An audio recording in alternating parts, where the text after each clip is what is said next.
Alô, vai. Essa é a vida de um discípulo.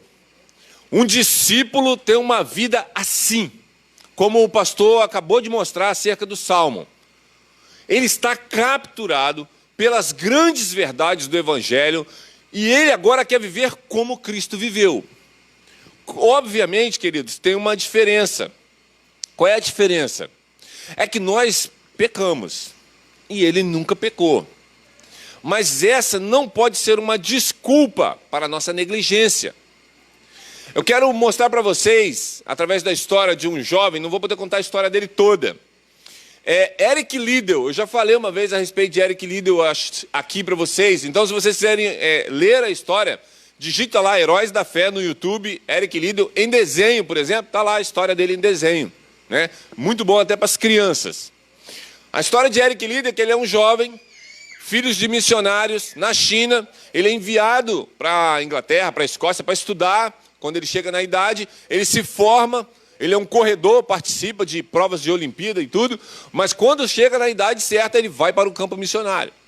E lá ele desenvolve o seu ministério junto aos chineses, como ele sempre quis. Mas o Japão invade a China. E os missionários têm alguns que saírem fugidos. Ele manda a sua família para o Canadá, que era a esposa dele, era de lá, e ele manda a esposa e os filhos para lá. E ele é preso num, vamos dizer assim, num centro de detenção, vamos dizer, né? Havia um campo de concentração para os de fora. E ele ficou lá. E ele ajudou aquelas pessoas. E ele morre lá. Ele não vê mais a esposa nem os filhos. Ele morre lá. Mas quando ele morreu, as pessoas falaram assim, olha, Cristo esteve aqui. Cristo esteve entre nós. É maravilhoso isso.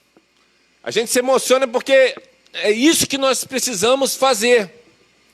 Nós temos que pregar a verdade, mas as pessoas precisam ver Cristo em nós. É porque a vida do discípulo é isso. Esta é a verdadeira vida do discípulo. As pessoas vão ver Cristo em nós. Isso vai trazer dois efeitos. Muitas pessoas vão nos amar, como amaram o Salvador.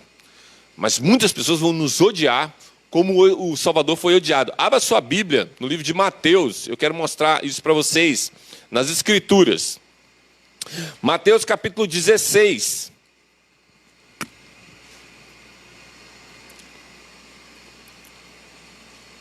Perdão.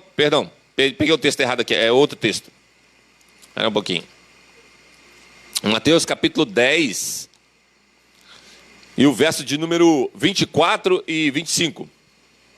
Mateus capítulo 10, versos 24 e 25 diz assim, ó: o discípulo não está acima do seu mestre, nem o servo acima do seu senhor. Basta ao discípulo ser como seu mestre e ao servo como seu senhor. Se chamaram Beelzebul ao dono da casa, quanto mais os domésticos. Então, queridos, Jesus está mostrando que ele está dando orientações, ele está enviando os discípulos para pregar, ele está dando algumas orientações, e uma das orientações é essa. O discípulo não está acima do seu mestre, mas o discípulo tem que ser como o seu mestre. Então, a vida do discípulo envolve isso. Envolve perguntas como: é possível ser discípulo de Cristo só se você quiser? Ah, eu não quero ser, então não vou ser. Ah, eu quero ser, então eu vou ser. Essa é uma pergunta que tem que ser feita e respondida à luz das Escrituras. Qualquer pessoa pode ser discípulo? Essa é uma pergunta. Depois, como deve ser a vida do discípulo de Cristo? Como eu vou viver no meio de um mundo pecaminoso? E como eu vou viver para a glória de Deus nesse ambiente? Isso é importante. Quem é o alvo, já que você é discípulo de Cristo? Porque, pelo que nós percebemos, às vezes as pessoas perderam o alvo como referência. Estipularam um outro alvo, e aí acaba distorcendo a verdade. E como o discípulo de Cristo deve se portar em todo o contexto de sua vida. Então, é isso que nós vamos tentar responder através daquilo que a Bíblia vai nos mostrar. Então, a primeira coisa que nós vemos nesse texto é que Cristo é o nosso modelo. O apóstolo Paulo vai dizer assim: sede, pois, meus imitadores, como eu sou de Cristo. O que ele está dizendo? Não é para você olhar tudo que o apóstolo Paulo faz, mas é só para você ver o que tem de Cristo no apóstolo Paulo. O que tem do apóstolo Paulo, que é Paulo, não esquece. É por isso que ele fala que ele é um homem miserável, quem vai livrar ele do corpo da morte. Então, aprendam que o modelo é sempre o próprio Salvador. Eu queria ter mostrado a imagem que eu coloquei aqui, no slide, para você ver o que você deve ser. Mas não dá, porque não tem como jogar, a tela do computador não vai funcionar, enfim. Então, mas tente ver Cristo na cruz. É para lá que você tem que olhar como discípulo de Cristo. É lá. Porque sempre que você olha para lá, você vai conseguir viver a vida que ele viveu, dentro da possibilidade que nós temos. É óbvio que nós não vamos conseguir viver 100% como ele viveu. Mas você viu? Eric Liddell, quando morreu, as pessoas falaram, Cristo esteve aqui. Ele viveu entre nós. Nós sabemos quem Cristo é. Essa é uma pergunta que você tem que fazer para você, querido. No seu trabalho, na sua escola, na sua casa. É isso que as pessoas têm dito de você. Cristo está aqui. Não é isso? Porque é Cristo andando através de nós. Então, a primeira coisa sobre o discípulo, para responder algumas daquelas perguntas, não é voluntário. Não há voluntários para ser discípulos de Cristo. Todos têm que ser chamados. E nós já tivemos uma lição aqui, eu mesmo dei ela a respeito da vocação, o chamado.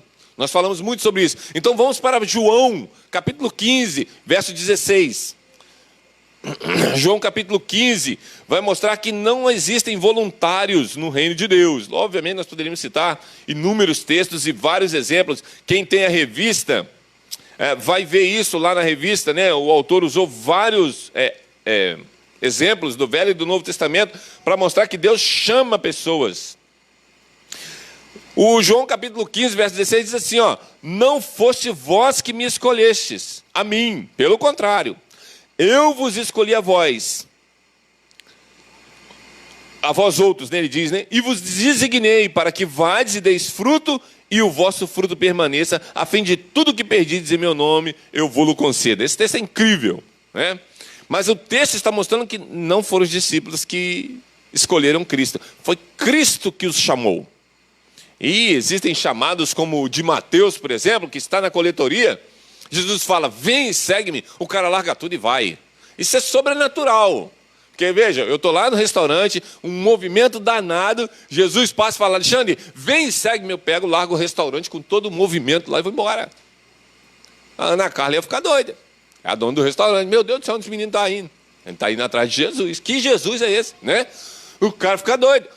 Entende que aconteceu algo ali sobrenatural. Alguém tem que ter tomado o lugar de Mateus lá. E ele largou aquele trem e foi embora. E nunca mais voltou. É uma decisão assim que não é você que toma. É o poder do Espírito que toma por você.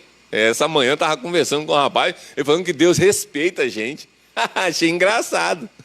Ele não respeitou a mulher do Ezequiel, que ele falou assim, Ezequiel, vou matar sua mulher. Matou. Ezequiel não achou ruim. Não pode nem chorar pela mulher dele, a Bíblia diz. E Jeremias queria casar. Não, você não vai casar. Deus não respeitou Jeremias. Entende? Eu não consigo ver Deus respeitando. Deus é soberano. Não tem que respeitar ninguém. Ele simplesmente dá a ordem. E ela tem que ser executada. Não foi executada e você vai se lascar. É isso que vai acontecer. Porque as pessoas querem cobrar que Deus tem que ter respeito por nós. Você pensa num troço desse? E eu fico doido com um negócio desse. Por quê? Porque eu não consigo ver Deus respeitando o apóstolo Paulo no caminho de Damasco. O cara está indo matar gente. Ele não estava indo para um culto. Aí Deus vai, joga o cara no chão, você não vai mais, você vai fazer isso. E o que o senhor quer que eu faça? Hein? Que respeito foi aquele? Eu nunca vi ninguém respeitar o outro jogando o outro no chão. Isso é falta de respeito, até onde eu sei. Mas quando Deus faz, é santo, justo e bom. É o que Ele está fazendo.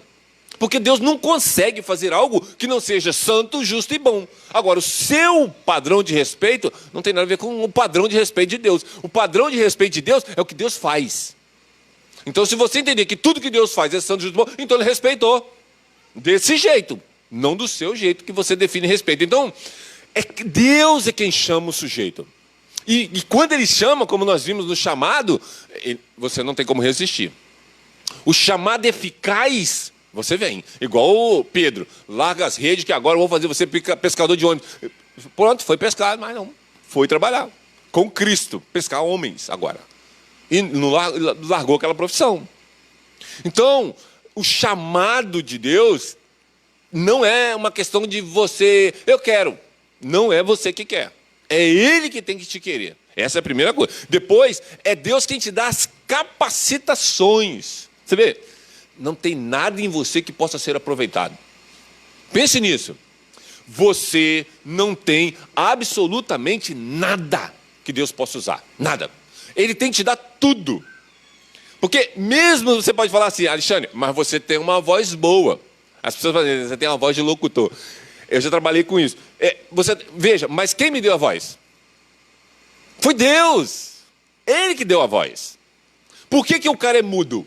Ou surdo? Porque Deus faz o cara assim. Porque ele tem um plano e um propósito. Você pode falar assim, mas eu não entendo isso. Óbvio, você não é Deus. Então não tente entender. Apenas creia pela fé, como a Bíblia diz. O cara era cego de nascença. E os caras falam assim, esse cara pecou. Ou foram os pais dele que pecaram.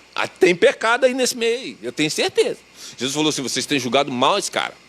Porque não é por causa de pecado que ele é cego, mas para que se manifeste nele as obras de Deus. E o cara passou a enxergar. Você viu? Havia um propósito que você e eu jamais entenderíamos, mas Jesus sabia. Então nós precisamos ter isso em mente. Nós não temos um defeito ou uma qualidade que Deus não tenha colocado ali com um propósito. Então as capacitações, elas são dadas por Deus. Onde que a gente encontra isso com mais clareza? Vá para 2 Coríntios capítulo 3, versos 5 e 6. O apóstolo Paulo, né, que é uma das grandes referências da fé para nós, ele é incrível quando se trata dessas coisas. Ele tinha uma visão exata daquilo que Deus está fazendo. 2 Coríntios capítulo 3, versos 5 e 6 dizem assim, ó. Não que por nós mesmos sejamos capazes de pensar, não é incrível isso? Capaz de pensar alguma coisa, como se partisse de nós. Pelo contrário, a nossa suficiência vem de Deus, o qual nos habilitou para sermos ministros de uma nova aliança, não da letra, mas do Espírito, porque a letra mata, mas o Espírito é que vivifica. Eu vi o Josemar pregando sobre isso essa semana, ele me levou na bula de remédio. Foi incrível, porque o apóstolo Paulo aqui, ele usa a palavra letra. Mas por que falou letra? Por que ele não falou assim, os mandamentos do Senhor mata, mas o Espírito vivifica? Já parou para pensar nisso? Por que ele não usou assim, a lei do Senhor? Ele usou essas palavras tantas vezes, lei, mandamento, evangelho. Por que ele não usou? O evangelho mata, mas o Espírito... Por que ele não usou? Porque ele usou a palavra letra. Porque a letra é um compêndio, né? Você tem várias letras, então é um compêndio que você tem, que quando você junta, forma palavras. E essas letras te matam. Mas o que é que traz vida? O Espírito. Eu não vou pregar sobre isso, mas eu quero te dar só uma palhinha para você entender o seguinte. Quando você ouve uma manchete assim, Covid-19 mata tantos milhões de pessoas, e você se apavora, a letra matou. Mas quando você lê a mesma frase, e você olha assim, Senhor, se é com esse tipo de morte que eu vou te glorificar, mata. Viu? Ganhou vida. Foi isso que o pastor Josemar estava mostrando para nós, enquanto ele estava pregando, e é incrível isso. Porque milhões e milhões de pessoas estão tremendo por causa do Covid-19. Mas os regenerados não têm problema com o Covid-19. Eles estão tranquilos. Por quê? Porque a vida e a morte não estão nas mãos do Covid-19. Está nas mãos de Deus, de Deus. Sempre esteve lá. É maravilhoso isso. Então, essa capacidade de você agir assim como um discípulo de Cristo, não vem de você. Por isso que as pessoas leem os jornais e elas ficam apavoradas. E dizem que o mesmo número de pessoas que morreu o ano passado até o presente momento é basicamente o mesmo número de pessoas que morreu nesse ano. Não é incrível isso? Porque, obviamente, o Covid-19 tirou a galera dos forró, tirou a galera dos funk, tirou a galera do trânsito, tirou a galera... Aí não morreu gente de bala perdida e não sei mais o quê. E agora só morre de Covid-19. Entendeu? Mas vai morrer. Não tem jeito. Então, a capacitação que eu e você temos, você não pode falar assim... o Alexandre é melhor do que a Amanda. Porque o Alexandre prega, mas a Amanda não prega. Não tem, por quê? Porque se eu prego e a Amanda canta, quem deu a capacidade? Foi Deus. Então não há mérito. Por isso que o apóstolo Paulo fala dizer assim, Por que você vai achar que é melhor do que os outros se o que você tem te foi dado? Não tem do que você se vangloriar. Você recebeu. Então, o ser humano não tem espaço para o egocentrismo dele, nem para o orgulho. Você é aquilo que Deus planejou que você seja. Então, use o que você tem para a glória de Deus, se você é discípulo. Os discípulos de Cristo vivem assim, nessa proporção, nessa intensidade, entendendo essas coisas. Então, Deus quem capacita. Alguma pergunta até aqui, queridos, ou está tranquilo? Se alguém quiser falar, meus irmãos, levante a mão e aí a gente pode perguntar. É aula, não é pregação, tá bom? Fique à vontade, pode interromper aí. Não? Beleza, então vamos seguir. Então, mas de quem? Né? Deus é quem sempre dá o resultado. Entenda isso, olha, é Ele quem chama, é Ele quem capacita, mas Ele também dá o resultado do seu trabalho. Cá para Isaías 55:11. As pessoas, eu já sou cristão desde 95. Um dos critérios que existiam em algumas igrejas aí, que é pessoal sem juízo, né? Porque o pessoal, para mim, tem que ser sem juízo. Vamos medir o ministério pastoral. Quantas almas ele ganhou o ano passado? Você pensa num negócio desse? Isaías estava fora da igreja. Cartão vermelho para o profeta Isaías. Não ganhou ninguém. Jeremias, então... Os caras mataram ele apedrejado, segundo a tradição judaica, lá no Egito. Você pensa num troço desse. Então, assim, os caras querem medir ministério pastoral por número que ele ganhou. Jonas seria pastor de todas as igrejas do nosso tempo. 120 mil almas não está para suar. Jesus já não... quinhentinho só, e olha lá. Só tinha umas 500 almas. Entendeu? Você pensa, mas Pedro já ia ter um espaço melhor, porque foi 3 mil numa outra, 5 na outra, o cara era bom. Você pensa nisso. Então, assim, não faz o menor sentido medir ministério pastoral por número de conversão. Uma vez eu fui participar de uma sessão assim, né, de pastores, assim, né, sessão de igreja. Os irmãos queriam acrescentar mais ao que a lista de Paulo já tinha. Falei, para com isso. Em nome de Jesus, pelo amor de Deus. A lista de Paulo já é difícil. O cara tem que ser irrepreensível. Pronto, eu já estou fora. Já anuncio para ser pastor, não sou irrepreensível. Eu já não entro nesse troço. O cara não pode beber, tem que ser marido de oração, um monte de troço lá, o cara tem que ser bem com a sociedade. Nossa, um troço incrível. Os caras ainda queriam acrescentar que ele tinha que ser alegre. Achei engraçado. Pastor tem que ser alegre. Que rapaz. Não podia ser carrancudo. Você pensa João Batista. Não entra. Raça de víboras. Quem chamou vocês para estar aqui de manhã hoje no culto da igreja? Você pensa. O cara estava fora. Entende que não faz sentido você ficar olhando para o cara. Ele é gordo, magro, alto, baixo. Tem quantos meninos na família? Porque a gente tem que pagar a escola das crianças dele. Então, pensa nisso. É uns critérios que não tem nas escrituras. Não faz sentido. Naquela época pagava aluguel, água, luz, telefone, INSS, era uma bagunça. Então, assim, a igreja perdeu a referência bíblica de como escolher o ministro. Aí botava esses troços. Mas olha o que Isaías vai dizer. Isaías 55:11. Diz assim: assim será a palavra que sair da minha boca. Não voltará para mim vazia, mas fará o que me apraz. Você está vendo? Vai fazer o que apraz. E prosperará naquilo que eu designei que ela faça. Ou seja, se você é uma pessoa que é um discípulo de Cristo, vive uma fé autêntica, prega a verdade, não se preocupe com os resultados. Porque você pode ter o resultado de Naum ou o resultado de Jonas. Não se preocupe. Naum não ganhou ninguém. Jonas ganhou 120 mil. Todo mundo foi salvo. Todo mundo. Eu vou pregar hoje à noite sobre isso. Isso. Naum, nenhum. E Jonas, 120 mil almas. E a Bíblia vai dizer que eles não sabiam diferenciar nem a direita da esquerda. Ou seja, eles eram completamente tapados espiritualmente. É isso que a Bíblia está querendo dizer. Que quando a Bíblia está dizendo que eles não sabiam discernir entre direita e esquerda, queridos, é que eles não conseguiam discernir o que era bom do que era mal. É isso. Eles não sabiam discernir entre o que era Deus e o que era o diabo. Não. Eles estavam tão cegos que Satanás cega o entendimento da pessoa que eles não sabem discernir. Eles estavam perdidos. E Deus salvou. Então, o resultado do nosso ministério não é medido pelos olhos humanos. O discípulo de Cristo não está preocupado assim, quantos membros nós ganhamos esse ano? Quantos que saíram da igreja?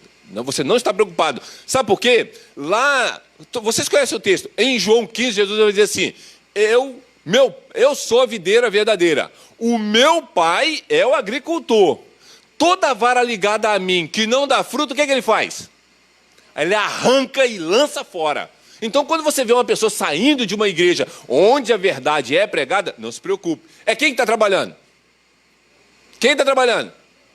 O Pai está trabalhando, Deus está trabalhando, Ele está arrancando. Por quê? Porque aquilo não dá fruto. Não dá fruto. Para que vai ficar com um troço enfiado na videira se aquele trem não dá fruto? Os filhos de Deus dão fruto. E aí, o que o Pai faz? Quando dá fruto, ele faz o quê? Ele arranca para dar o quê? Mais fruto. Então você entende? Ele limpa a vara para dar mais fruto. Agora, a vara que não dá fruto, ou seja, aquele membro inútil na igreja, ele arranca. Então quando você vê uma pessoa, eu vou mudar de igreja, eu vou embora, eu não estou gostando daqui. Vai, é o Pai que está arrancando. Não tem problema. Tomara que lá ele te enfie na videira de novo e você passe a dar fruto. Desgrama. Não é perda de salvação, tá, queridos? Isso é perda de ligação com a igreja local. É isso que nós precisamos dizer. Não é que o cara que foi salvo, perdeu salvação, foi salvo, perdeu. Isso não existe na Bíblia. Aquela pessoa nunca foi ovelha de Deus, nem de Cristo. É por isso que ela é arrancada. E se algum dia Deus regenerar ela, ele enfia ela de novo. Mas aí de verdade, ele injetando, não é ela que veio, ele que injetou.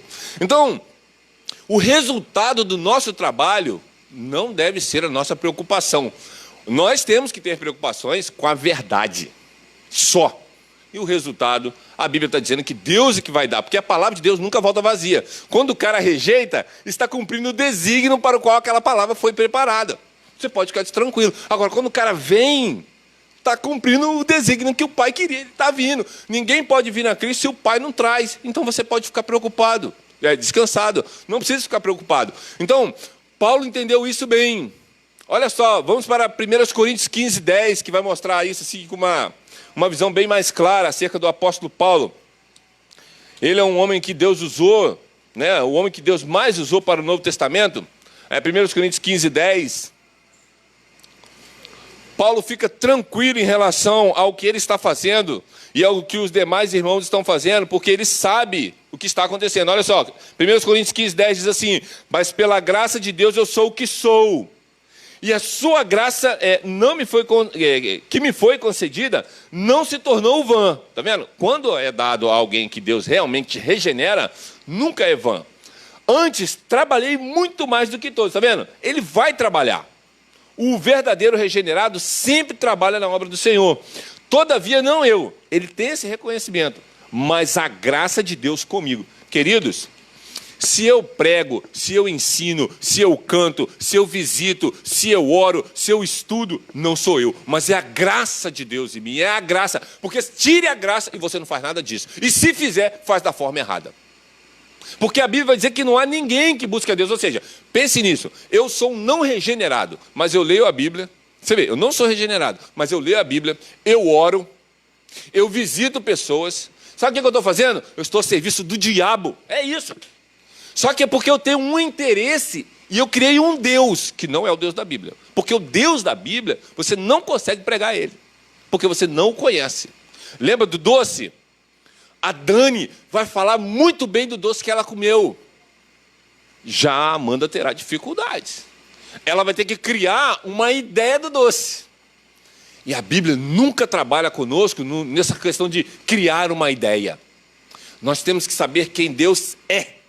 Porque ele é o eu sou, e ele não é uma ideia da cabeça do ser humano. Então, Paulo aqui está mostrando que ele não, mas a graça de Deus fez ele ser daquela forma. Alexandre, eu não sou, então você não tem a graça. Eu não sou sim, então você não tem a graça. Então, ore a Deus para que ele te dê graça.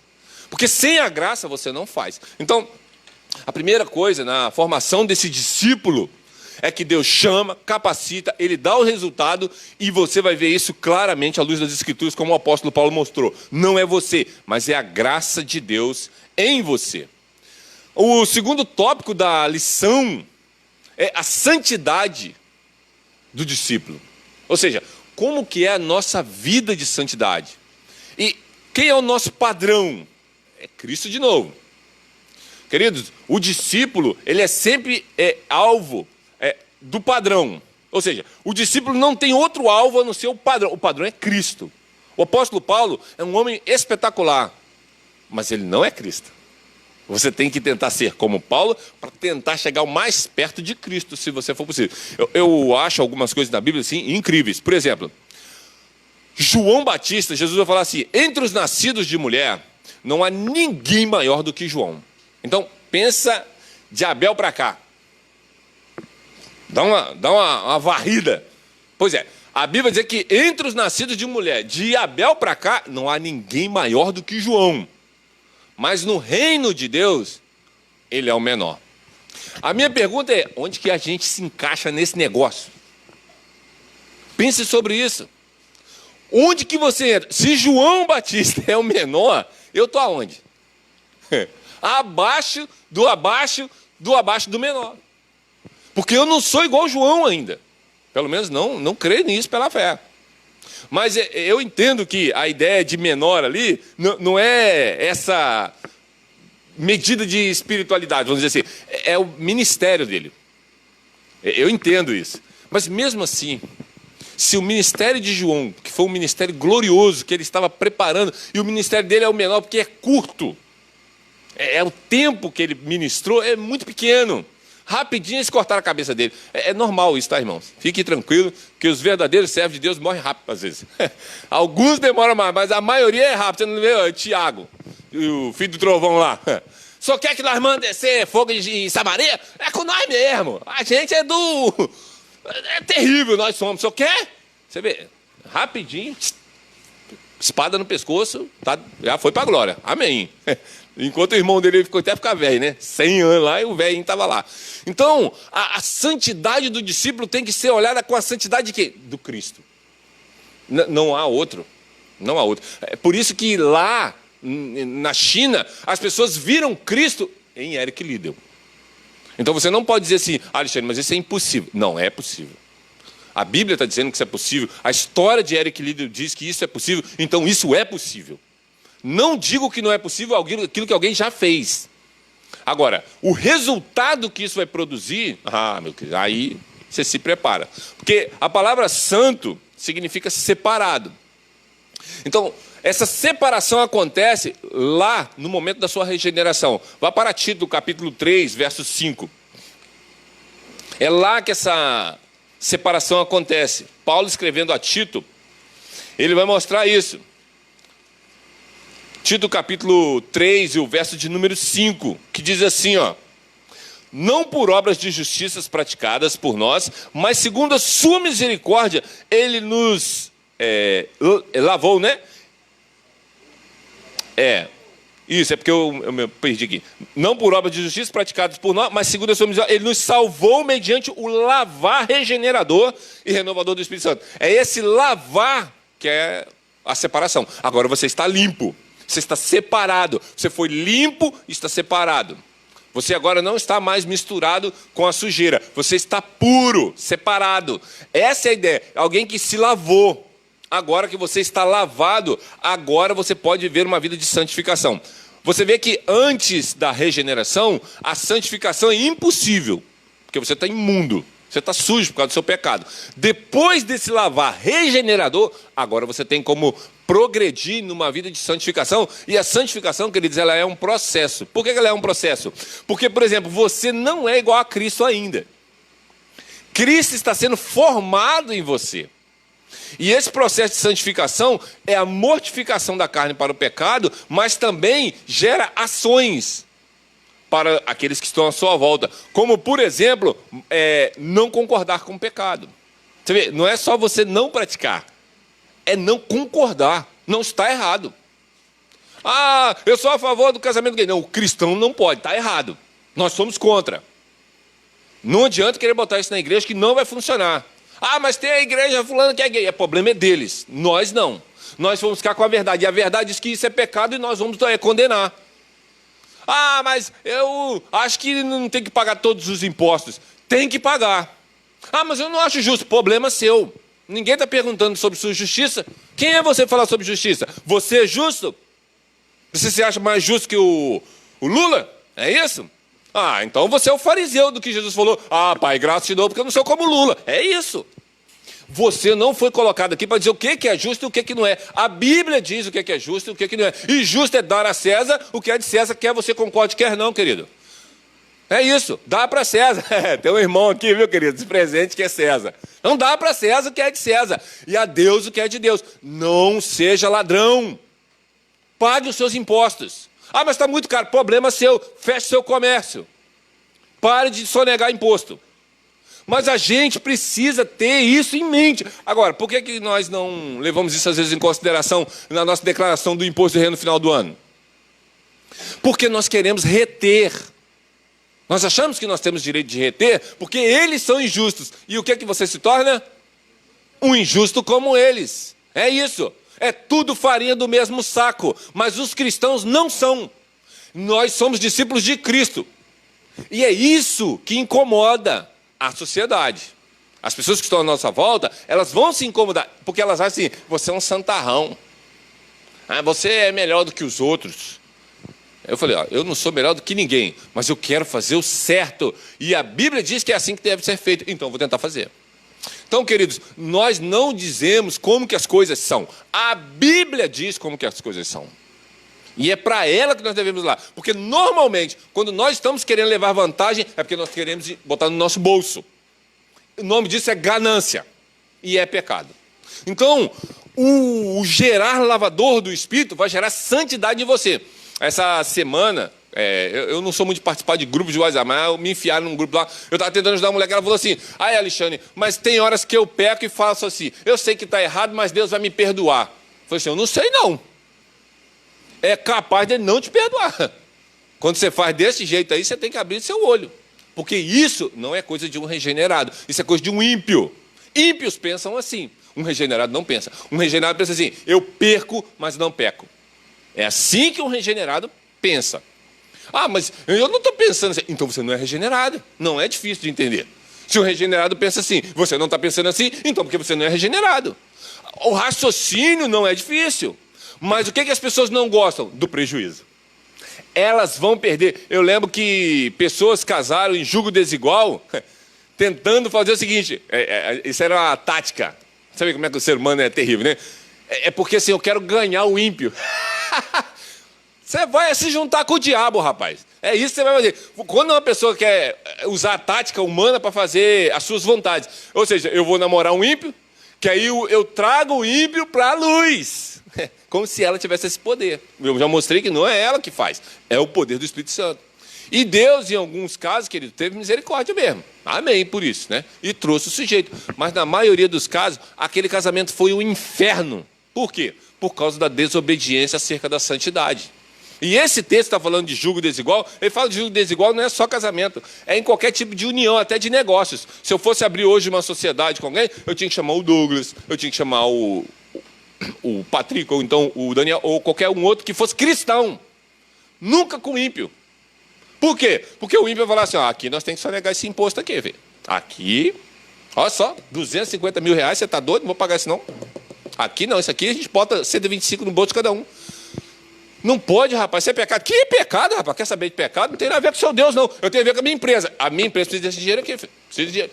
Minha mulher quer viajar para os Estados Unidos esse mês, esse dinheiro aqui vai dar uma quantia. Entendeu? O cara fica doido. Ele vai sonegar, mas você não pode. Então, quando está falando de união, está falando disso tudo. Nós não nos unimos diabo com Cristo. O diabo e Cristo não andam juntos, eles andam separados. Então, a santidade faz isso. Mas veja, não é você que produz isso. Olha o que a Bíblia vai dizer em João 17:17. Abre lá a sua Bíblia.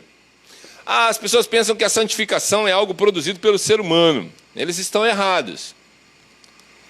A sua participação aí é na hora só de botar em prática aquilo que você está sendo influenciado pelo poder do Espírito fazer. Somos santificados primeiro pela palavra de Deus, ou seja, é a Bíblia que vai te santificar. João 17:17, quer ver? Diz assim, ó. Santifica-os, é Jesus orando ao Pai. Santifica-os na verdade. A tua palavra é a verdade. Você está vendo? Como é que você se santifica, então? Pela palavra de Deus. Você está vendo? É por isso que você não pode pensar coisas acerca do seu coração. Assim, eu não acho que isso é justo fazer. Isso é uma roubalheira. Isso é uma desonestidade. Eles estão usando isso. É igual o cristão que fala assim, eu não vou entregar o dízimo porque o pastor da igreja é sem vergonha. Ele rouba. Eu sei que ele já... Você viu o carro dele? Trocou de carro essa semana. Está no AS10 zero bala. E eu estou aqui andando a pé de ônibus lotado com Covid-19. Você entende? O cara logo arruma uma desculpa para poder provar o seguinte. Você está vendo como minha tese está certa? Você não concorda comigo? Lógico que não. A Bíblia diz que você tem que entregar o troço lá na casa do Senhor e deixa que os caras administram. Ah, mas eles são ladrão. E você é honesto? Em tudo que você faz, pare e pense nisso. Você acha que você realmente é uma pessoa 100% honesta? Ou passa pensamentos aí na sua cabeça que você não conta para ninguém e você fica na moita? Seja honesta com você mesmo. Você é mentiroso. O pecado dele só é diferente. A Bíblia diz, seja Deus verdadeiro, todo homem mentiroso. Todo homem esconde o mal que está dentro dele, porque ele tem vergonha das coisas que passam na sua cabeça. Porque eu garanto para vocês, querido, se eu pudesse copiar da mente de vocês o que vocês pensaram essa semana, botar num pendrive, jogar aqui e falar assim, Daniel, joga aqui no telão. Ninguém aceitava. Alguém aqui aceitava essa semana? Se quiser, a gente pode botar em letras. É só você falar, eu digito. A imagem não vai aparecer, mas as letrinhas vão. Você está vendo? Você não tem coragem. Por quê? Porque você pecou essa semana.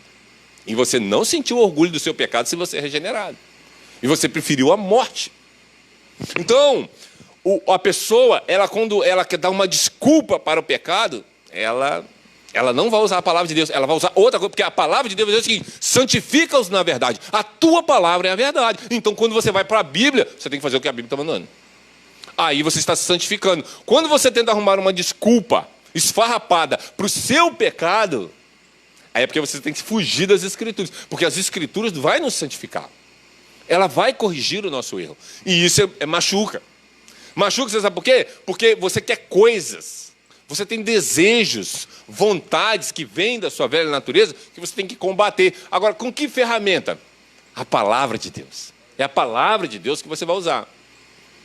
Alguma pergunta, queridos? Alguém quer falar alguma coisa? Fique à vontade. Senão, eu vou continuar. Eu sou assim, eu sou pau burro.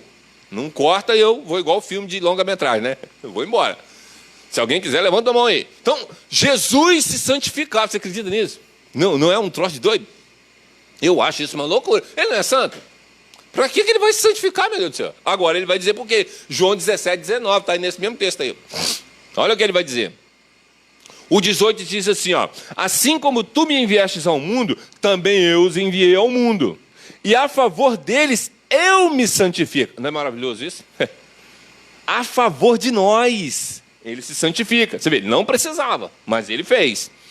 A favor deles, eu me santifico. A mim mesmo. Para quê? Olha a razão aí, ó. Para que também eles sejam santificados na verdade. Você está vendo? Jesus vai apontar para as Escrituras de novo. Santifica-os na verdade, a tua palavra é verdade. Eu me santifico para quê? Para que eles sejam também santificados na verdade. Você está vendo? O tempo inteiro ele volta nas Escrituras, volta nas Escrituras. Você sabe por quê, querido? Porque é lá que nós vamos ser santificados. Não é você falando assim, hoje eu não vou assistir Netflix. Ah, aquele Netflix é uma desgraça. Tanto filme endemoniado, gay e lésbico. Você entende? Isso não é santificação. Eu assisti 2 filmes essa semana no Netflix, porque eu estava procurando um filme assim, que servisse como ilustração para que eu pudesse trazer para vocês. E eu quero dizer para vocês, assistam os filmes, não são ruins, são bons. Um deles é Quase uma Rockstar. Esse filme mostra o que é discípulo, de forma indireta, porque essa não é a intenção do filme, obviamente, mas é a história de uma moça, jovem, aproximadamente uns 16 para 18 anos, ela tem uma vida totalmente desgraçada, mas ela abençoa um número enorme de pessoas ao mesmo tempo em que sua vida é uma praga. Ela não tem onde morar, mora num ônibus, a mãe é alcoólatra, a mãe é viúva, tem um cara que se envolve com a mãe, que tem relações sexuais com ela, mas a mãe toma porrada do cara, porque o cara é alcoólatra também, depois a mãe morre, é uma bagunça. A menina vê o mundo dela desmoronar. Mas ela abençoava um número enorme de pessoas. Aquela menina é Cristo. Ela não sabe, obviamente, nem o autor do filme. Mas é Cristo, numa certa proporção. Eu vi Cristo naquela menina. Mas eu também vi a depravação total dela. Você está vendo? Eu consegui ver no filme a depravação total dela. Porque ela era egoísta. ela queria dar, mas não aceitava receber, não porque o dar e receber, que a Bíblia diz, é melhor dar do que receber, porque o pai pode dar algo que ninguém pode dar ao pai. Por isso que é melhor dar do que receber, porque vem do pai. Mas não é o caso da menina. Ela era orgulhosa. Ela falava assim, no seu coração ela dizia assim, eu sou boa demais para ficar recebendo esmola dos outros, mas ela gostava de dar. Entende? É o coração pecaminoso. A depravação total dela não deixava com que ela não se considerava, por exemplo, uma estudante carente, porque ela não gostava da palavra carente, porque dava uma imagem de uma pessoa que é toda desgraçada, e ela não queria que as pessoas soubessem daquela realidade dela. Então, assista esse filme, vale a pena assistir lá na Netflix, Quase uma Rockstar, um filme muito bom. E se você olhar com os olhos da cruz, que é para isso que ele está lá, você vai ver como que ela ensinou as pessoas a serem discípulos dela. Como Cristo quer que nós sejamos seus discípulos. E ela ensina fazendo. Por isso que os discípulos de Cristo nunca ficam parados. Eles sempre estão em obra. O outro filme que eu assisti, o título é em inglês, mas está entre os 10 dessa semana, que é uma mãe que tem superpoderes e ela não sabe, que ela toma uma pílula desgraçada de azul lá, que tira os poderes dela, que foi um esquema armado, mas depois que um cara encontra com ela, ela começa a botar aquele poder para fora. A primeira coisa que ela fez, depois que ela descobriu que ela tinha um poder, foi assaltar um caixa eletrônico. Picou o pé no caixa eletrônico, porque a hipoteca da casa estava para vencer, não tinha água na piscina, a piscina não tinha conta para pagar a conta de água, tinha que pagar a conta de água, então não podia botar água na piscina, enfim, a vida dela também estava uma desgraça, assim, falta de dinheiro, né? Ah, meu filho, ela passou em frente ao caixa eletrônico lá, olhou para ele assim, como ela tinha superpoderes, pum, picou o pé no caixa eletrônico, foi lá e roubou. Aí o marido dela, que era segurança, né? Ela chegou com aquele sacode de dinheiro em casa. O que você fez, mulher? Assaltou um banco? Ela, Ele acreditou? Lógico que não, ele não sabia que ela tinha superpoderes. Para ele, passou despercebido. Eles pagaram aí. Você vê, no filme mostra que a depravação total, ela pode ser justificada. Em que sentido? Bom, se você tem superpoderes, está numa situação difícil e está precisando, faça o que for possível para você se virar. Você pode até assaltar um caixa eletrônico, desde que ninguém se machuque, ninguém, né? Você não explodiu o caixa eletrônico com um monte de gente dentro do banco. Não, você só deu um biquinho lá, apanhou o dinheirinho, botou no bolso, saiu de vasinho, ninguém se machucou, o seguro vai pagar lá o dinheiro do banco, está tudo certo. Está tudo errado. Não pode. Como é que você vai usar superpoderes para sair por aí assaltando um caixa eletrônico? Entende, queridos? Então, assim, a depravação total nos filmes é a coisa mais fácil de você perceber. Mas você também consegue perceber Cristo no filme.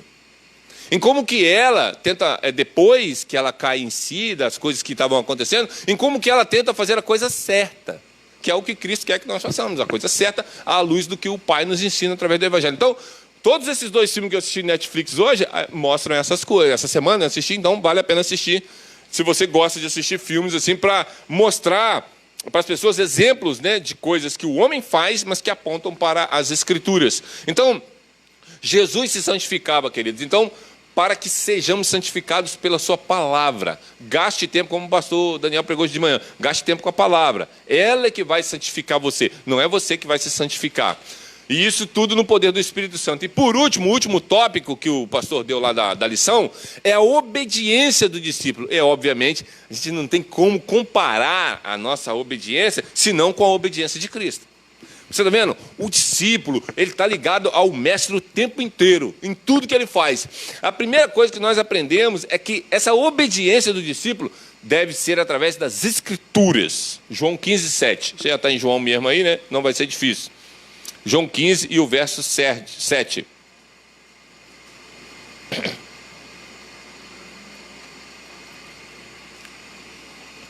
João 15:7 mostra que a nossa obediência só vai ser possível se nós estivermos atrelados ao próprio Cristo. Olha o que ele fala. Se permanecerdes em mim. Está vendo? É se permanecerdes em mim.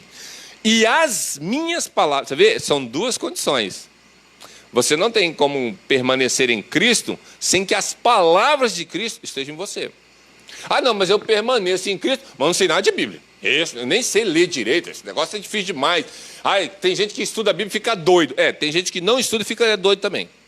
Então, isso é uma desculpa esfarrapada.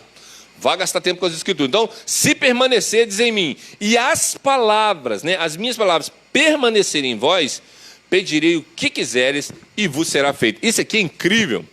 Eu vou abrir um parênteses aqui, porque isso aqui é incrível. Porque muita gente fala assim, tá vendo aí? Eu quero saúde. Então vou orar a Deus para Deus me dar saúde. Eu estou doente, eu tenho que melhorar. Eu estou com uma vida econômica horrorosa. Então, tudo que pedir em meu nome, ele vai fazer. Senhor, aumenta a minha conta bancária, porque dá um emprego melhor para ganhar mais dinheiro, porque as coisas estão difíceis. O Covid está disparando, o arroz foi a R$20, ninguém aguenta essa situação. Então, assim, a pessoa pega esse texto aqui e começa a achar o seguinte, eu preciso orar a Deus, porque ele falou que vai fazer tudo o que eu quiser. É só pedir e ele será feito. Goladinho. Só escolhe aqui, 3 pedidinhos, deu certinho. Glória a Deus. Não é isso. Não é assim que funciona. O tudo vos será feito aqui tem condições de estar ligado à videira. Tem condições de estar em perfeita consonância com a vontade do Pai. O que Jesus está dizendo? Ele está dizendo o seguinte, você é uma pessoa que tem dificuldade com paciência, você é meio impaciente, então peça, e eu vou te dar paciência. Eu não consigo amar o César. O César é um cara difícil, Senhor. Como que eu vou lidar com o César? Você tem dificuldade de amar o César? Então peça mais amor, e eu vou te dar amor.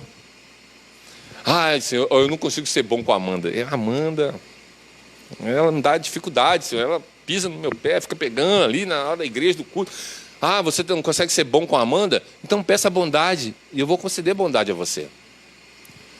Ele está falando dos frutos do Espírito, e não do seu bolso, ou da sua saúde, ou do seu casamento.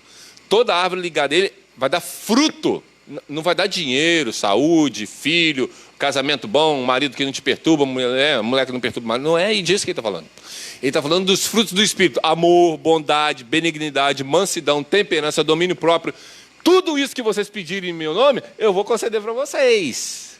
É isso. Não é o resultado da Mega Sena da segunda-feira, da terça-feira, não, é isso. Esse é o problema quando você tira as escrituras do centro. Quando você está centrado em você mesmo. Sempre que você está centrado em você, você vai pegar o texto e apontar para você, e não para o que o texto está dizendo.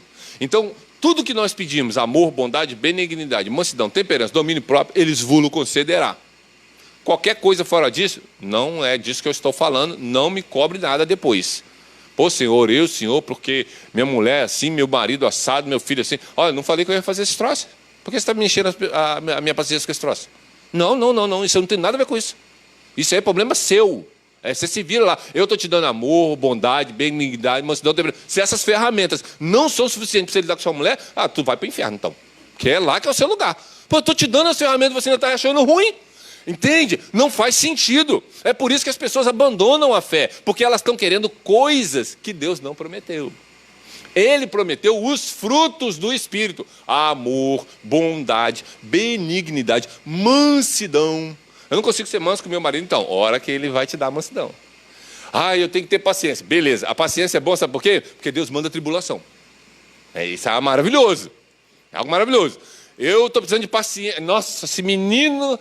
Senhor, eu queria muito essa criança. Nasceu, mas, nossa, eu estou sem paciência. Então, mais tribulação, mais tribulação, mais tribulação. Porque a tribulação produz paciência.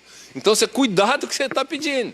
Para depois você não reclamar. Porque a pessoa pede e depois reclama do que Deus manda. Mas daí eu fico pensando, ai meu Deus do céu. Deus falando, ai meu Deus do céu. Porque eu estou mandando o que você está pedindo, tu está reclamando do mesmo jeito. Entende que a fé cristã, querido, é um negócio assim incrível. Mas se você não tiver... Você vê, Cristo não tinha dificuldade com nada. É assustador. Como que o discípulo tem que estar ligado ao seu mestre. Porque quando Jesus saiu assim, ai de ti, Betsaida, ai de ti, Corazim, ai de ti, Cafarnaum, porque se em vocês forem feitos os milagres, né? Se eu fizesse esses milagres que eu fiz em vocês lá em Sodoma e Gomorra tinha se convertido. Pensa nisso. É porque é o que eu falei, né? O pastor até falou hoje, vamos meditar na Bíblia. Pare e fique pensando sobre isso, queridos. Dá um pulinho lá no Gênesis. Visita aquelas 2 cidades lá para você ver. Gente, o que você pensar de prostituição, tinha lá em Sodoma e Gomorra. Pense nisso. Pedofilia, homossexualismo, lesbianismo, o que você imaginar. Os caras queriam ter relação com um anjo. Você pensa nisso. Até... Como é que ia ser? Angilionismo. Vou inventar uma palavra aqui igual o Daniel. Cara, né? Porque tem o lesbianismo, o homossexualismo e o angelismo. O troço é misturar com os anjos. Você pensa num troço desse. Até lá isso tinha. Você vê que a depravação do ser humano. Quer dizer, aí Jesus está falando o seguinte, bom, mas se eu tivesse ido lá naquela cidade, você vê ele? Se eu tivesse vindo naquele tempo e eu tivesse feito o que eu fiz aqui, eles teriam se convertido. Não é incrível isso? Agora, quando ele termina de lançar essa sentença, ele faz uma oração. E é maravilhosa a oração dele. Ele ora assim: Pai, graças te dou, porque o Senhor não quis revelar essas coisas aos sábios e entendidos, mas sim aos pobres e pequeninos. Sim, Pai, porque assim foi do seu agrado. Não é maravilhoso isso? Mas ele não para aí. Ele fala assim, ó, porque assim foi do seu agrado. O Pai conhece o Filho conhece o Pai, e o Filho revela o Pai a quem o Filho quiser revelar. Então, você entende que você não pode conhecer o Pai apenas porque você quer conhecer o Pai? O Filho tem que revelar o Pai a você. E onde nós vemos o Pai? No Filho. Porque foi o que ele disse: quem vê a mim, vê o Pai. Então, o que você precisa? Conhecer mais de Cristo, mais de Cristo, mais de Cristo. Esse é o discípulo. O discípulo vive dessa forma. Agora, essa obediência, ela tem que ser incondicional. Lucas 14, 25, 33. Lucas 14, de 25 a 33. Nossa obediência, nós temos que tomar muito cuidado com a questão da obediência. Eu vou mostrar a vocês por quê. Mas eu quero ler esse texto aqui primeiro. Lucas 14, 25 a 33, diz assim, ó: grandes multidões o acompanhavam. Você vê, hoje em dia, se um popstar, pensa em alguém popstar, uma grande multidão está acompanhando. Pensa nesses coaches da vida. Uma grande multidão está acompanhando. Aí olha o que esse coach, né? Vamos ver se ele falaria isso aqui que Jesus falou. Olha só. Se alguém vem a mim e não aborrece seu pai, ou a sua mãe, ou a sua mulher, ou seus filhos, ou a sua irmã, ou a sua própria vida, não pode ser meu discípulo. Eu não vou ler o texto todo não, porque ele é grande, mas só isso aqui já é suficiente para você entender o que eu estou querendo dizer. Você está vendo? Você não pode condicionar a sua fé ao fazer a vontade de Cristo ao seu marido, aos seus filhos. Olha, o certo é fazer isso, mas por causa do meu marido, não vou fazer não. Ah, o certo é fazer isso, mas por causa do meu filho, não vou fazer não. Você não condiciona a sua vida como discípulo ao seu marido, à sua esposa, ou aos seus filhos, ou ao seu trabalho, ou a qualquer coisa que te cerque. Você condiciona ela a quem? A Cristo. É para Cristo que você olha e você fala assim: Cristo, o Senhor quer que eu faça isso? Se a Bíblia está falando, faz, então você faz. Ih, mas eu vou me lascar. Lasque-se. Não tem problema. Aguenta o tranco. Você não está sendo ameaçado nem de morte ainda, né? Ainda, porque sabe lá Deus o que vai acontecer no futuro, mas enfim.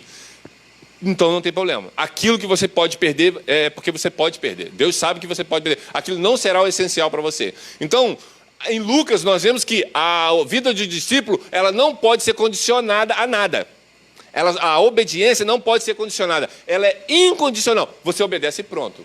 Essa é uma das formas. A outra é o seguinte: olhe como que Jesus obedece ao Pai. João 6, 38, 40. Ele é o nosso exemplo maior de obediência, em todos os aspectos. Jesus nunca ficou preocupado assim: ih, mas será que Maria vai ter comida? Ih, mas será que meus irmãos vão ser afetados por causa do meu emprego? Assim? Será que alguém vai dar trabalho para eles porque eles são meus irmãos? Se eu mudar meu discurso, talvez ajude. Ele nunca pensou dessa forma. Ele sempre tinha alguém em mente para tomar as suas decisões. Evangelho de João, capítulo 6, versos 38 a 40, diz assim: porque eu desci do céu não para fazer a minha própria vontade, e sim a vontade daquele que me enviou. E a vontade daquele que me enviou é esta: que eu não perca nenhum dos que me deu. Pelo contrário, que eu ressuscite no último dia. Você está vendo? Ele só veio fazer a vontade do Pai dele. Então o que um discípulo deve fazer? Só que Jesus quer que ele faça.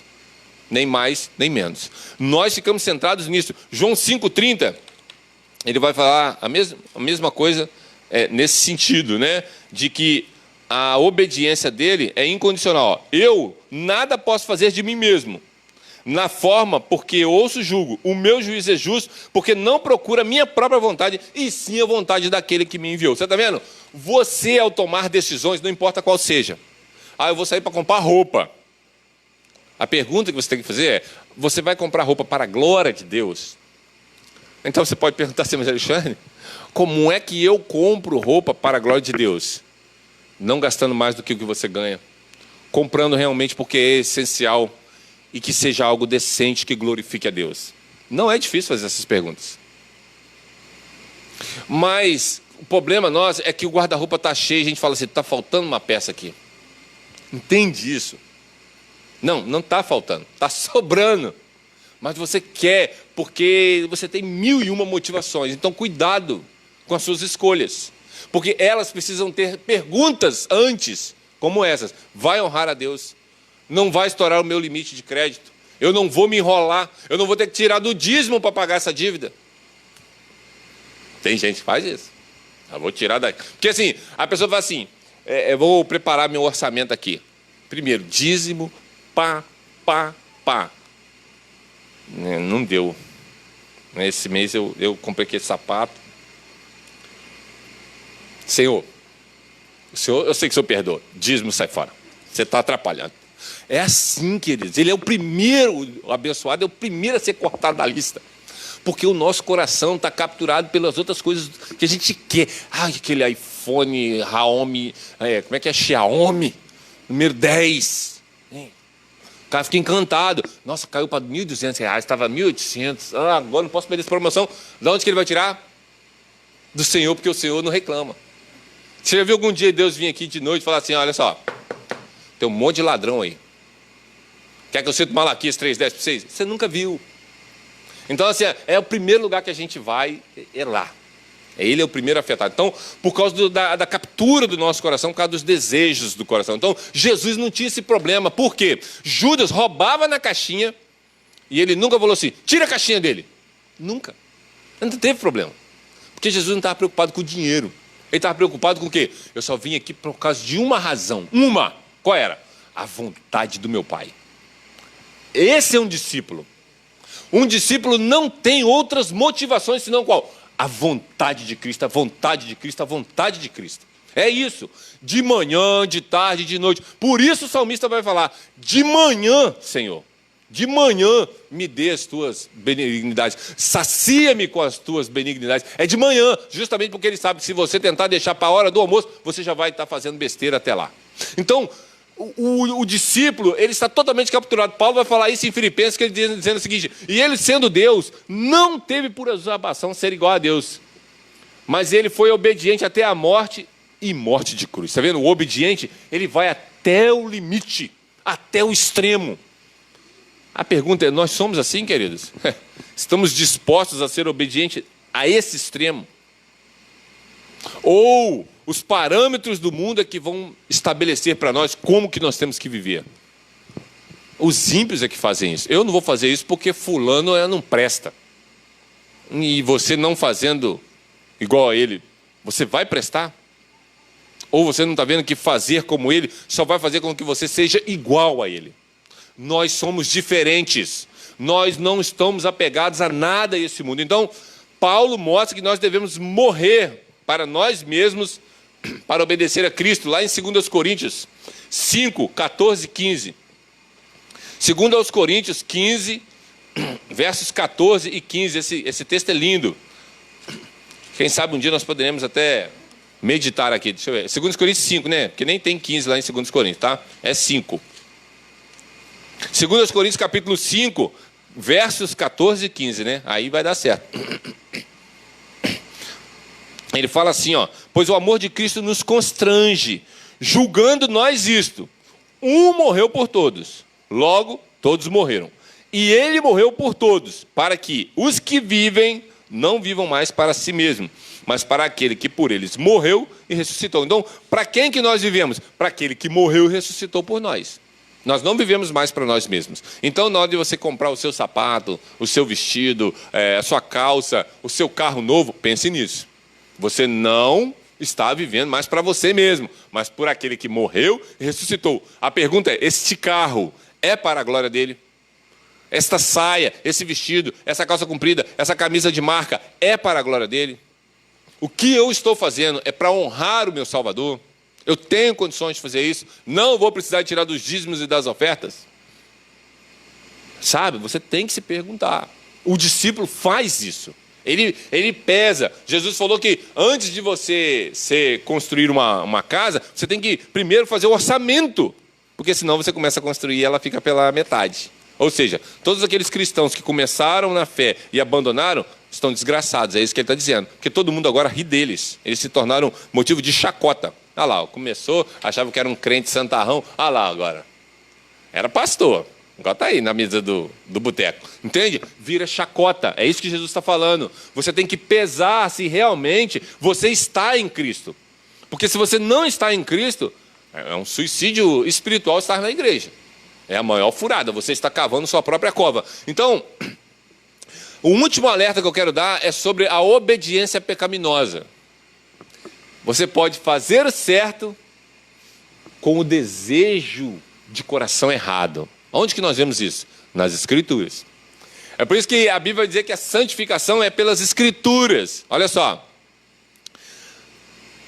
Olha os demônios obedecendo a Cristo. Eu acho esse texto incrível. Lucas 8, 26, 34. Você vê, os demônios podem obedecer a Deus. Mas, Alexandre, eles têm a obediência. Mas por que a obediência deles é pecaminosa? Porque é uma obediência que não tem prazer, deleite, satisfação no que está fazendo. E você pode fazer a mesma coisa que eles. Olha só, Lucas 8, né, a partir do verso de número 26, diz assim, é a passagem do endemoniado gadareno, a maioria dos irmãos já conhece, certo? Em algumas traduções diz Geraseno, né? Então, rumaram para a terra dos Gerasenos, fronteira da Galiléia. Logo ao desembarcar, veio da cidade ao seu encontro um homem possesso de demônios, e que havia muito, não se vestia, não habitava em casa alguma, porém vivia nos sepulcros. E quando viu a Jesus, prostrou-se diante dele. Você está vendo? Eles se prostraram. Os demônios também se prostram. Diante dele, exclamando e dizendo: que tenho eu contigo, Jesus, Filho do Altíssimo? Rogo-te que não me atormente. Você está vendo? Eles sabem que Jesus vai pegar pesado com eles. Eles sabem disso. Porque Jesus ordenara ao espírito imundo que saísse do homem. Por muitas vezes se apoderava dele e, embora procurasse conservá-lo preso em cadeias e grilhões, contudo, ele despedaçava e era impelido pelo demônio para o deserto. Perguntou Jesus: qual que é o seu nome? Ele falou assim: é Legião, porque nós temos entrado nele muitos demônios. Rogar-lhe que não mandasse sair para o abismo, está vendo? Ele já não queria ir para o lugar que é o lugar que eles vão se lascar lá, o abismo. Ora, andava ali pastando um monte da manada de porcos. Rogaram então que permitisse, eu acho isso aqui incrível. Rogaram a Jesus o seguinte: o Senhor nos permite então, você está vendo? Eles não estão dando uma ordem para Jesus, eles estão pedindo. Aí Jesus vai dizer o seguinte: pode ir. Você está vendo? E eles vão. Isso é uma obediência pecaminosa. Eles estão obedecendo, mas eles não têm prazer nenhum no que Jesus está fazendo, porque eles não têm prazer em Cristo. Eles odeiam Cristo. E eles sabem que eles serão aniquilados, entre aspas, assim, né? Porque eles vão padecer no inferno por toda a eternidade. Eles só estavam perguntando o seguinte: já é agora? Já estava assim, ó, tudo tremendo de medo. Porque é isso que Jesus causa nas pessoas que estão fora dele. É medo mesmo. Ele vai esmagar. Ele falou que ele vai vir com o furor da ira dele no dia do juízo. Então, os demônios estão obedecendo, mas eles odeiam ter que obedecer. E você pode fazer a mesma coisa. Tem que ir. Não estava muito afim de ir hoje. Mas, se a gente não vai, não é crente, tem que ir. Esse dinheiro dá para comprar, tem que dar. Senão o pastor vai dizer que eu sou ladrão. Nossa, Daniel, quando pega pesado, que isso aqui é difícil. Ele marreta a minha, ladrão. Você entende? O coração está obedecendo. Ele vem, dá oferta, canta e lê Bíblia, ora, mas está odiando o que está fazendo. Não é aquela coisa assim, lembra? Que maravilha. Nossa, não é. Eu já disse isso, queridos, é êxtase. Quem é casado sabe, é o êxtase, é isso. Você explode em adoração, explode. Isso é o que Cristo causa em nós. Agora, um discípulo de Cristo que não tem isso, desculpa, mas você é discípulo de outra coisa. Você é discípulo de você mesmo, do diabo, seja lá de quem for, mas não é de Cristo. Porque Cristo, foi o que o Daniel falou hoje de manhã, ele traz paz. Essa paz explode em adoração e alegria que você não se contenta. Esse é um coração regenerado. Depois, olhe para Judas. lá em João 13, 27. Ele vai obedecer. Esse texto é ótimo. João 13, 27. Esse texto é incrível também. É impressionante as pessoas obedecerem a Cristo de forma pecaminosa, mas eles obedecem. Porque ninguém pode resistir à voz de Cristo. 13, 27 diz assim, ó. E após o bocado, imediatamente entrou nele Satanás. Então disse Jesus: o que pretendes fazer, faze-o depressa. O que Judas fez? Obedeceu. Ele foi. Não é incrível isso? Mas uma obediência pecaminosa, por quê? Porque Jesus tem uma intenção ao dar a ordem para Judas. E Judas tem outra intenção. Qual é a intenção de Jesus ao dar a ordem? A vontade do Pai será cumprida. Essa é a intenção de Jesus. Eu não vim aqui fazer minha vontade. Eu vim aqui fazer a vontade daquele que me enviou. Mas qual é a intenção de Judas? É agora. Jesus vai ser entregue, aí ele vai se rebelar, vai jogar fogo do céu, aí os homens de Israel vão invadir e nós vamos destruir os romanos. E agora sim o nosso Salvador chegou. Se lascou. Porque Judas tinha na sua mente o quê? Uma coisa política. Igual muitos cristãos têm hoje, uma coisa política na cabeça. Esquece isso. Pense na cruz de Cristo e pense na glória do nosso rei. Isso. Esquece a política. Política não vai nos ajudar muito. Ainda mais que é tudo ímpio, a maioria. Os que estão lá, que diz que parece que nem são. Enfim, está uma bagunça aqui lá. Mas foque na cruz. E viva a sua vida de forma a glorificar a Deus. Você está vendo? Não com essa obediência pecaminosa. Por último exemplo, Ananias e Safira. Você vê? Eles obedeceram a ordem de dar ofertas. Pode dar oferta, né? Trazer ofertas à casa do Senhor, é bom. O Senhor tem alegria nisso. Mas eles foram com uma postura ímpia, mentindo ao Espírito Santo. Ah, vocês estão mentindo para o Espírito Santo? Morre. Morreu. Você pensa, se todos nós que estamos aqui nessa manhã, se Pedro estivesse aqui, e Deus dissesse assim, olha, faça um exame aí para ver quem está mentindo para mim. Os que tiver, tu fuzila. É assassinato em massa. Muitos de nós poderíamos não resistir a essa prova. Nós não podemos brincar com o Espírito Santo. Ele mata. Ele matou Ananias e Safira. Não vai matar nós? Mata, queridos. Se ele quiser, ele faz. Deus só precisa querer que isso aconteça. Então, leve o discipulado ou a vida de um discípulo a sério. Nós não fomos chamados para uma brincadeira. Esse negócio aqui é o negócio mais sério de toda a vida de um ser humano. É ser discípulo de Cristo. Por quê? Porque alguns discípulos vão chegar naquele dia. Fala assim, mas Senhor, em teu nome, nós expulsamos demônios. Os caras eram fera. Eu nunca expulsei. Os caras expulsaram. Então, dessa aí, estou livre. Em teu nome, nós profetizamos. Aí me lasquei. Já estou beirando nessa aí, porque eu prego também. Eu ensino também. Então, os sinais não querem dizer muitas coisas. Muita gente fica impressionada com sinais e maravilhas. Isso é furada. Porque a Bíblia diz que o anticristo, no fim, fará sinais e prodígios que, se possível, enganaria até os eleitos. Mas não é. Glória a Deus. Não é possível. A gente vai estar esperto, alguém vai nos ajudar. E os mais sábios e entendidos, como o pastor José Mabessa e outros, vão nos ajudar. Porque se dependesse do Alexandre, você estava lascado. Eu não sou tão sábio assim. É Deus que é. Ele que levanta essas galera. Graças a Deus por isso. Então, nós precisamos tomar cuidado com a nossa obediência pecaminosa. Antes de você obedecer, faça uma autoanálise. Olhe para dentro do seu coração e veja se há aí um espírito de prazer, deleite, de contemplar beleza. Uma das melhores formas de você ver isso é quando você está vendo um pôr do sol, ou um nascer do sol, assim na praia, ou então num lugar bem verde. Não é lindo aquilo? E você tem um prazer naquilo. Você talvez não consiga descrever aquilo, mas você fala assim, nossa, que coisa maravilhosa. É isso que um coração regenerado tem. ele tem essa força que vem do poder do Espírito, que faz ele se sentir assim todos os dias.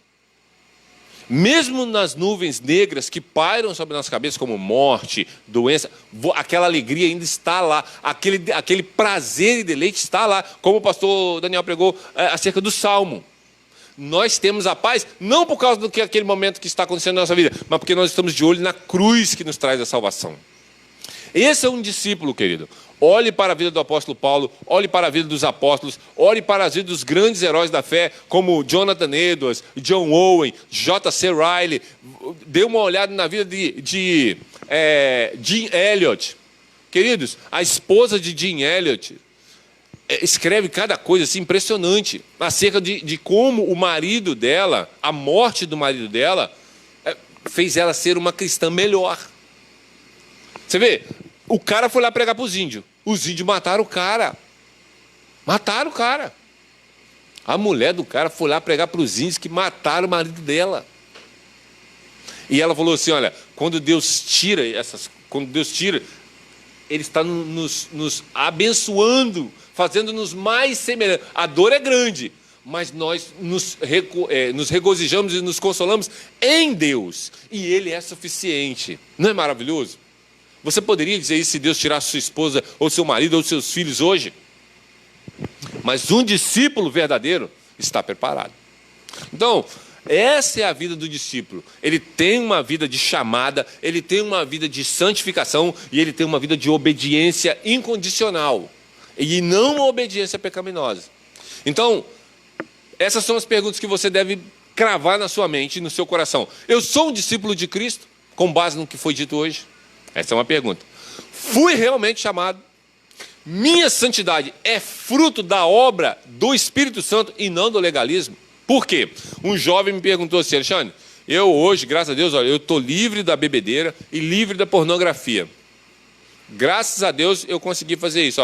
Aí eu disse para ele, eu espero que isso seja fruto do Espírito e não do seu legalismo. Ele, não entendi. Falei, é simples. Quando você quer ser um ser moral, você para de fazer coisas erradas na frente, na frente das pessoas, ou até mesmo na sua mente. Você quer ser alguém moral. Pô, eu não acho certo um pai de família ficar vendo vídeo pornográfico na internet. Vou parar com isso. Isso é ser moral. Isso é moralismo, legalismo. Você quer andar bem com as pessoas. Mas isso não é santificação. Santificação é quando você vai na palavra de Deus e ela te diz como que você tem que fazer. Então por que você parou de olhar os vídeos na internet? Porque a Bíblia diz que eu tenho que amar a Cristo acima de todas as coisas e que isso é imoral e isso ofende a Deus. Viu? Essa é a palavra de um regenerado. Ele buscou nas Escrituras as razões pelo qual ele faz as coisas. Essa é a diferença, queridos, entre um mundano e um cristão. O mundano, ele sempre vai buscar uma explicação no mundo. O cristão sempre busca na palavra. Agora, como você vai buscar uma resposta da palavra se você não lê a palavra? Que foi o que o Daniel pregou hoje. Você tem que gastar tempo com ela. Qual é o maior problema dos grupos de WhatsApp que eu às vezes participei, eu tenho participado? É que as pessoas nunca nem leram a Bíblia toda uma vez sequer. Agora, se você nunca leu a Bíblia pelo menos uma vez, como é que você sabe que aquele problema que você está vivendo é tratado ou não nas Escrituras? E eu garanto para você, a Bíblia tem uma resposta para tudo. Para tudo. Para qualquer imoralidade sexual, a Bíblia trata. Para qualquer problema político, a Bíblia trata. Para qualquer problema social, a Bíblia vai tratar. Qual é a resposta para todas essas perguntas? Cristo. Agora, o que você não gosta é da resposta. Se alguém te ofender na face, dá para outra. Você não consegue lidar com seu irmão, como é que você vai oferecer a face para o outro? Rapaz? Você não consegue lidar com seu irmão na igreja, como é que você vai dar a cara para o ímpio bater? É difícil. Então, uma vez um jovem perguntou assim, Alexandre, mas como que você consegue achar tudo isso nesse livro? Eu falei, lendo. Não tem outro jeito. E hoje dá assim, lógico que ainda tem. Hoje tem um áudio, né? Você põe lá o áudio no seu telefone e o áudio funciona. Você ouve as Escrituras. Todos os dias, eu tento ouvir uma mensagem do pastor Josemar todo dia. E às vezes eu consigo assistir até 2. Amém. Mas eu não sou melhor do que você que não ouve. A pergunta é, o que você faz é suficiente? Essa que é a pergunta. Para mim, não é suficiente ainda. Eu tinha que ouvir mais, mas eu não tenho tempo. Então, eu só ouço o que dá. Agora, você tem que fazer o seu. Porque, irmãos, as pessoas acham o seguinte, que você tem que levantar 3 horas da manhã, orar até às 5. Aí, das 5 às 6, você lê ali uns 20 capítulos da Bíblia, aí você vai trabalhar. Aí você trabalha e o tempo todo você está assim, um negócio, um outro tal, aí você lembra de Cristo. Aí você lembra de quê? Aí quando chega de noite, não vê televisão, aí pega a Bíblia, mais 20 capítulos. Aí depois vai 4 horas de oração, vai dormir 1h30 da manhã, levanta 3h30. Não é isso. Quem vai ditar o ritmo da sua vida de santificação é você. Não olhe para a vida do Alexandre, ou para a vida do Daniel, ou para a vida do Douglas. Não olhe para a vida deles. Você tem uma ideia? John Wesley disse o seguinte: eu não aceito que os animais irracionais louvem a Deus primeiro do que eu. Você já viu que hora que esses passarinhos começam a cantar, essas encrencas? É cedo para desgramar, eu estou dormindo. O Wesley não estava não, ele estava orando. Era a disciplina do cara. Eu não sou assim. Eu tenho minha vida disciplinar. E eu tento melhorar ela cada vez mais. E eu acho que eu nunca vou chegar no padrão, porque quem é o padrão? O padrão é Cristo, não é John Wesley. Mas eu acho que John Wesley estava mais perto do padrão do que eu. Mas Cristo passou uma noite inteira orando. Você já fez isso? Eu nunca fiz isso. Eu tenho 20 e tantos anos de cristão. Eu não consigo fazer um troço desse. E não é porque eu não quero. É que quando dá 9h30 o corpo já está, ó. 10 horas, meu filho, já estou dormindo já faz tempo. Entende isso? E quando dá 6 e pouco, eu já estou de pé para poder fazer café, para poder já ir trabalhar. Mas foi o que eu disse. Eu levanto de manhã, quem que eu trago na minha cabeça? Cristo. E eu tento ficar com ele quanto tempo? 24 horas por dia. Enquanto der. Quando eu tiro ele um minutinho, eu peco. Eu olho para uma coisa que não devia, penso algo que não, falo algo que não deveria falar. Entende isso? A vida do discípulo é o mestre 24 horas, mas faça do seu jeito. Não faça querendo, mas o Daniel leu 30 capítulos da Bíblia em uma semana. Então, mas eu só consegui ler um. E tanto o proveito que ele teve no particular dele, não vai ser medido pelo proveito que eu tenho no meu particular. Deixa eu te mostrar como que isso funciona. Daniel, quantas vezes você beijou sua esposa essa semana? Você lembra de cabeça? Não, né? Vamos chutar aí que você beijou a Bia umas 30 vezes. Você perdeu. Essa semana eu beijei apenas 180. Você já viu alguém medindo essas coisas? É a mesma coisa quando a pessoa tenta medir o seu relacionamento espiritual com Deus. É a maior idiotice. Eu fui no monte e fiquei lá 6 horas no monte. E? O que isso quer dizer? Você é mais espiritual que o outro que ficou meia hora ali, ou 5 minutos orando com o seu Deus? Vocês entendem que a espiritualidade não pode ser medida dessa maneira? Quem que mede espiritualidade? Você. Você olha para você e você fala assim, eu amo tanto a Cristo que eu quero gastar mais tempo com Ele. E você gasta o tempo que você pode gastar com Ele. Seja no seu trabalho, seja num passeio que você sai com sua família na praia, ou no shopping, ou em qualquer lugar que você for. Vá com Cristo. Eu nunca tiro Cristo da bagagem. Ele sempre vai comigo. Aliás, ele vai no controle. Se eu tiver de viajar, quem que vai na frente? Cristo. Ele vai dizer aonde eu vou, aonde que eu vou visitar. Ele que vai. Por quê? Porque antes de eu viajar, a primeira pergunta que eu falo é, Deus será glorificado nessa viagem? O que Deus vai ser glorificado? Tem uma igreja lá? Tem um lugar lá que eu posso ir para pregar o evangelho lá? Eu posso... Não vou lá só para me divertir. Eu jogo videogame, eu tenho Xbox, jogo lá em casa. Só para se divertir, eu jogo Xbox. É maravilhoso jogar Xbox. Entende, queridos? Nós não temos que medir a espiritualidade das pessoas. Teve uma vez que, para encerrar, o pastor Paulo Júnior falou o seguinte, que era errado você ter videogame ou Facebook e não sei o quê. Eu falei assim, olha, ele está errado por quê? Porque ele botou até a questão da calça jeans, né? Que a mulher não podia usar calça jeans. Eu falei assim, bota uma calça jeans numa mulher de 100 anos e vamos ver quantos caras vão ficar ouriçados com a véia. Vai alguém ficar assim? Não vai.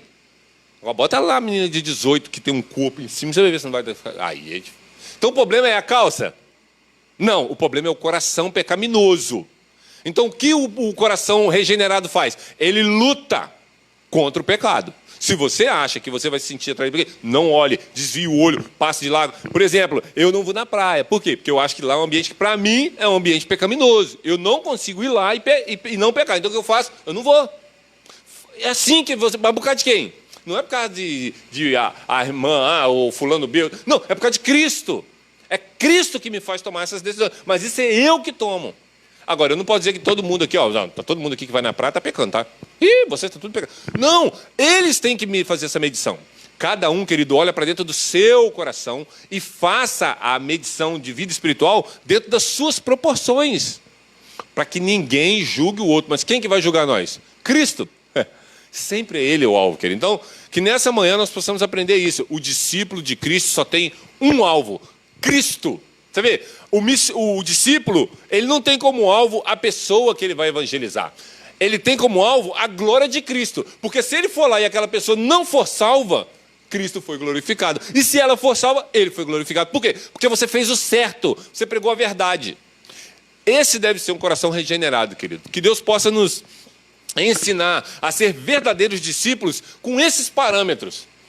Sendo verdadeiramente chamados, sendo verdadeiramente santificados e sendo verdadeiramente obedientes à palavra de Deus de forma incondicional e não condicional. Amém, queridos? Daniel, você quer encerrar? Então, queridos, nós vamos orar então para encerrar. Sentados mesmo, irmão, pode ficar à vontade. Vamos encerrar o culto nessa manhã. Pai, obrigado. Mais uma vez o Senhor tem nos usado para poder levar à tua igreja os ensinos da tua palavra. Eu espero, Deus, que eu possa ter trago tudo aquilo que realmente vem do teu Espírito. Pai, se em algum momento foi algo humano, que o Senhor possa tirar dos nossos corações e mentes. Mas deixe plantado a semente da verdade em nossos corações, para que possamos ser pessoas verdadeiramente chamadas pela tua mão poderosa, pelo teu Espírito, para que possamos viver uma vida de santificação plena na tua presença e no meio da tua igreja e em volta das pessoas que estão à nossa volta. Também, ó Deus, te oramos pela justificação que o Senhor tem aplicado a nós, porque sem ela, ó Deus, nós não conseguimos ser obedientes a Ti em nada. Mas não é só a doutrina da justificação, é a doutrina da redenção, da eleição, da adoção, da morte substituta, todas as grandes doutrinas do Evangelho que fervilham em nossos corações, para que possamos viver assim, de forma santa e obediente, de forma incondicional. Fica conosco no decorrer do dia e dá-nos um dia na Tua presença, que hoje à noite, ao pregarmos, possamos também, ó Deus, anunciar as Tuas verdades. É a nossa oração em nome de Jesus. Amém. Amém, queridos.